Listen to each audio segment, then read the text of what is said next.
Legenda pendekar Oloy sang penakluk hutan konon. Di sebuah kampung kecil di tepi hutan lebat Kalimantan, hiduplah seorang pemuda bernama Oloy.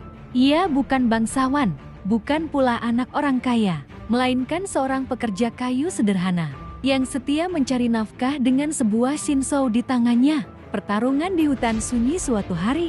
Di tengah hutan yang sunyi, Oloy sedang memotong batang ulin kayu keras yang hanya bisa ditaklukkan oleh orang sabar dan kuat. Tiba-tiba, terdengar gerahan berat dari balik semak. Dari kegelapan, muncullah Raja Babi Hutan.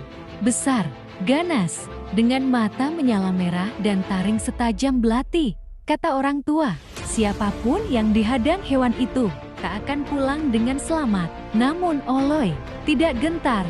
Dengan refleks secepat kilat, ia melompat ke samping. Lalu sinsaunya meraung, menebas leher sang raja hutan. Raungan terakhir menggema di antara pepohonan, dan hutan kembali hening. Sejak hari itu, orang memanggilnya Pendekar Oloy. Lomba di kabupaten beberapa bulan kemudian, kabar keberaniannya sampai ke telinga para tetua kabupaten. Oloy diundang untuk mengikuti lomba memotong pohon kelapa. Banyak yang meragukannya, namun ia hanya tersenyum. Saat lomba dimulai, sinsau Oloy meraung bagaikan petir di siang bolong. Hanya 5 detik, pohon kelapa setinggi rumah itu terbelah dua dengan sempurna. Sorak-sorai pun memenuhi lapangan. Ekspedisi Misteri Cindy dan Dr. Agus Tepor ketenaran Pendekar Oloy bahkan terdengar hingga ke telinga dua penjelajah. Seorang berkebangsaan Inggris bernama Misteri Cindy dan seorang ilmuwan hutan, Dr. Agus Tepor.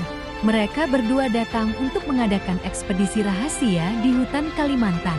Dengan keahlian dan pengetahuannya, Pendekar Oloy menjadi pemandu mereka.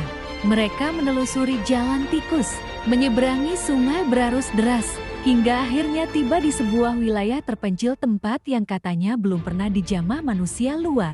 Namun perjalanan mereka terhenti ketika dari balik pepohonan muncul sekawanan beruang hitam.